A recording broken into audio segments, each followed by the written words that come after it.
ಈ ಪ್ರಕರಣವನ್ನು ಬಹಳ ಗಂಭೀರವಾಗಿ ತೆಗೆದುಕೊಂಡಿದೆ. ಉನ್ನತ ಮಟ್ಟದ ತನಿಖೆ ನಡೀತಾ ಇದೆ ಅಂತೇಳಿ ಮನ ಗೃಹ ಸಚಿವರು ಹೇಳಿದರು. ನಾನು ಈ ಸಂದರ್ಭದಲ್ಲಿ ಹೇಳ್ತಕ್ಕಂಥದ್ದು, ಪೊಲೀಸ್ ಅಧಿಕಾರಿಗಳು ಅಥವಾ ರಾಜ್ಯ ಸರ್ಕಾರ ಈ ಪ್ರಕರಣವನ್ನು ನಿಜವಾಗ್ಲೂ ಕೂಡ ಗಂಭೀರವಾಗಿ ತೆಗೆದುಕೊಂಡಿದ್ರೆ ಆ ಕಂಪ್ಲೇಂಟಲ್ಲಿ ನೋಡಿದ್ರೆ ಗೊತ್ತಾಗುತ್ತೆ. ಏನು ಪೃಥ್ವಿ ಸಿಂಗ್ ಅವ್ರದ್ದು ಸ್ವತಃ ಏನು ಚಂದ್ರರಾಜ್ ಹಟ್ಟಿಹೊಳಿ ಅವರೇ ಫೋನ್ ಕಸ್ಕೊಂಡು ಮೊಬೈಲ್ ರೆಕಾರ್ಡಿಂಗ್ ಮಾಡ್ಬೇಕಾದ್ರೆ ಫೋನ್ ಕಸ್ಕೊಂಡು ಅವ್ರ ಹುಡುಗರಿಗೆ ಹೊಡೀರಿ ಅಂತ ಹೇಳಿದ್ದಾರೆ. ಒಂದು. ಎರಡನೇದು, ಪೊಲೀಸ್ ಅಧಿಕಾರಿಗಳೇನು ಪೊಲೀಸವರೇನು FIR ರಿಜಿಸ್ಟರ್ ಮಾಡಿದ್ದಾರೆ, ಸಾಧಾರಣವಾಗಿ ಥೆಫ್ಟ್ ಕೇಸ್ ಅಂತೇಳಿ ಬುಕ್ ಮಾಡಿದ್ದಾರೆ ಹೊರತು ಇದು ಮಾರಕಾಸ್ತ್ರಗಳಿಂದ ಹಲ್ಲೆ ಮಾಡ್ತಕ್ಕಂಥ ಪ್ರಯತ್ನ ಆಗಿದೆ, ಚೂರಿ ಹಾಕಿದ್ದಾರೆ, ಚೂರಿ ಇರ್ತಾ ಆಗಿದೆ. ಸೆಕ್ಷನ್ 397, 398 ಇಲ್ಲ, ಅಟೆಂಪ್ಟ್ ಟು ಮರ್ಡರ್ ಕೇಸ್ ಇಲ್ಲ. ಇವರು ಉನ್ನತ ಮಟ್ಟದ ತನಿಖೆ ಆಗುತ್ತೆ ಅಂತೇಳಿ ಗೃಹ ಸಚಿವರು ಹೇಳ್ತಾ ಇದ್ದಾರೆ.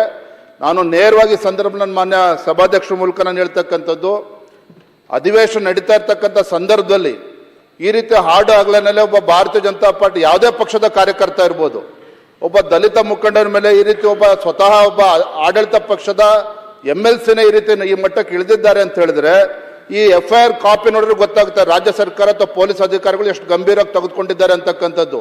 ಈ ಪ್ರಕರಣ ನಾವು ಇಲ್ಲಿಗೆ ಬಿಡೋದಕ್ಕೆ ಸಾಧ್ಯನೇ ಇಲ್ಲ. ನಾನು ತಮ್ಮ ಮೂಲಕ ಮಾನ್ಯ ಗೃಹ ಸಚಿವರನ್ನು ಒತ್ತಾಯ ಮಾಡ್ತಕ್ಕಂಥದ್ದು, ಕನಿಷ್ಠ ಇಂಥ ದೊಡ್ಡ ಇಂಥ ಗಂಭೀರವಾಗಿರ್ತಕ್ಕಂಥ ಘಟನೆ ನಡೆದಂಥ ಸಂದರ್ಭದಲ್ಲಿ ಇವತ್ತು ತತ್ಕ್ಷಣ ತಪ್ಪಿತಸ್ಥರನ್ನ ಬಂಧಿಸಬೇಕಾಗ್ತದೆ. ಮತ್ತೆ ಏನು ಅಟೆಂಪ್ಟ್ ಮರ್ಡರ್ ಇರ್ಬೋದು, ಸೆಕ್ಷನ್ 397, 398, 307 ಹಾಕಲಿಲ್ಲ ಅಂತ ಹೇಳಿದ್ರೆ ಏನು ಥೆಫ್ಟ್ ಕೇಸ್ ಅಂತೇಳಿ ಇಲ್ಲೇ ಮುಚ್ಚಾಕ್ತಾರೆ. ಇದ್ರಲ್ಲಿ ಏನು ಅನುಮಾನನೇ ಬೇಡ.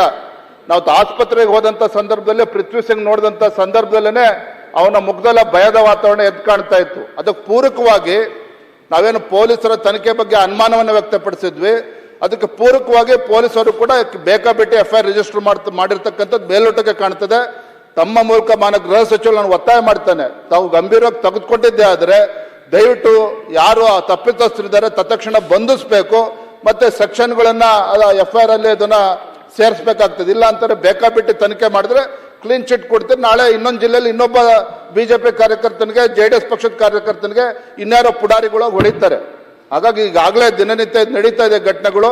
ರಾಜ್ಯ ಸರ್ಕಾರ ಇದನ್ನು ಬಹಳ ಗಂಭೀರವಾಗಿ ತೆಗೆದುಕೊಳ್ಬೇಕು ಅಂತೇಳಿ ತಮ್ಮ ಮೂಲಕ ನಾನು ಮಾನ್ಯ ಗೃಹ ಸಚಿವರು ಒತ್ತಾಯ ಮಾಡ್ತೇನೆ. ನಾನು ಮಾನ್ಯ ಅಧ್ಯಕ್ಷರೇ, ಏನು ಅವರು ಕಂಪ್ಲೇಂಟ್ ಕೊಟ್ಟಿದ್ದಾರೆ, ಆ ಕಂಪ್ಲೇಂಟ್ ಕೊಟ್ಟಿರೋದನ್ನೇ ನಾವು ಇಲ್ಲಿ FIRನಲ್ಲಿ ಕೂಡ ದಾಖಲು ಮಾಡಿದ್ದಾರೆ, ಯಾವುದನ್ನು ಕೂಡ ಬಿಟ್ಟಿಲ್ಲ. ಅವರು ಕಂಪ್ಲೇಂಟ್ನಲ್ಲಿ ಹೇಳಿರ್ತಕ್ಕಂಥದ್ದು ಎಲ್ಲಿದೆ, ಅದು ಇಂಗ್ಲೀಷ್ನಲ್ಲಿ ಬರೆದಿದ್ದಾರೆ, ಸ್ವಲ್ಪ ನನಗೆ ಓದೋದು ಕಷ್ಟ.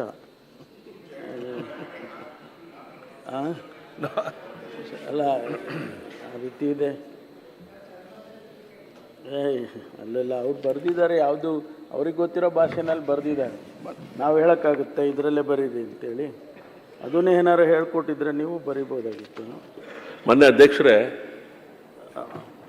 ಅದಕ್ಕೆ ಪೂರಕವಾಗಿ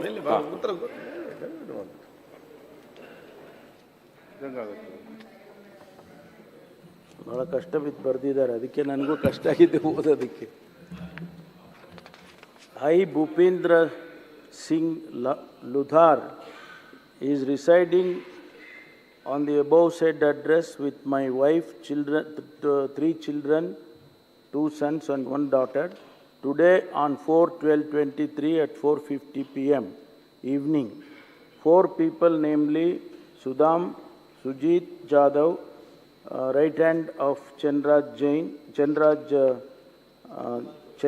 Hattioli, and 2 gunmen of Chandraj Hattioli came to my house, knocked my door. My wife answered the door, and Sudham told my wife to call me. She called me from my room. When I answered the door, there were 4 people standing in my parking lot. Chandraj Hattioli was sitting in the black Innova Krista and was waiting 2 houses ahead of my house. And Saddam called through his phone to Chandraj Hattioli and gave the phone to me. And when I started talking to him, he used filthy language and started threatening me. ತುಂಬ ಜಾಸ್ತಿ ಇದೆ, ಇದೆಲ್ಲ ಬರೆದಿದ್ದಾರೆ.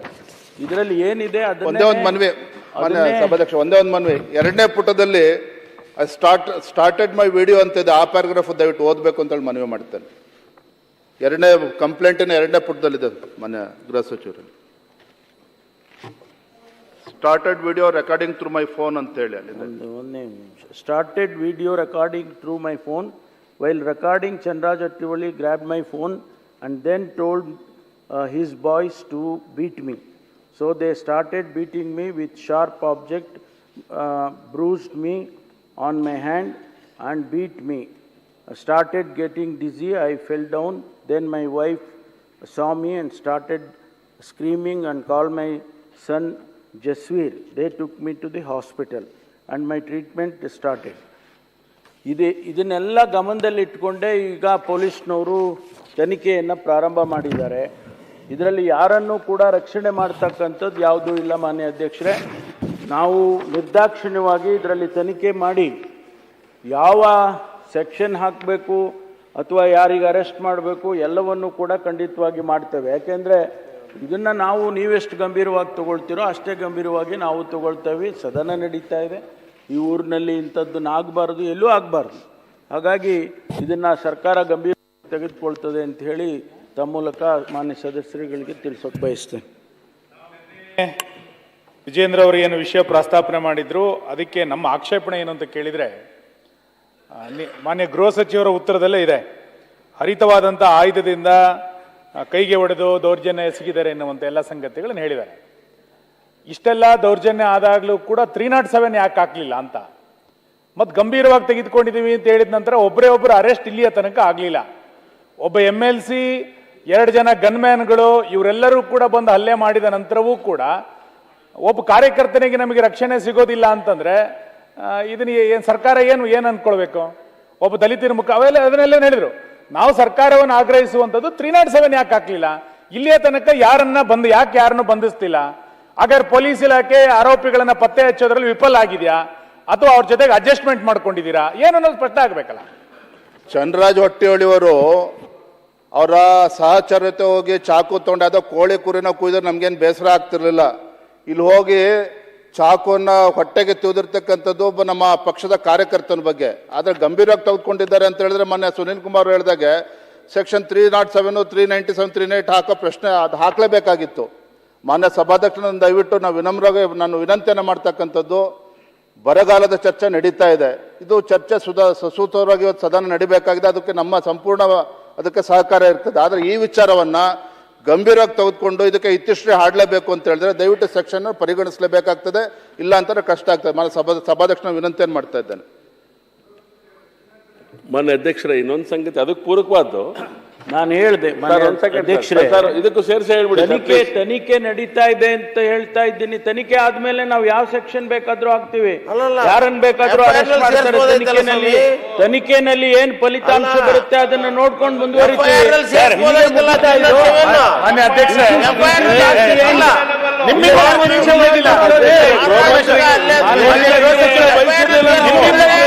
ಮಾಡಕ್ ಸಾಧ್ಯ ಇಲ್ಲ.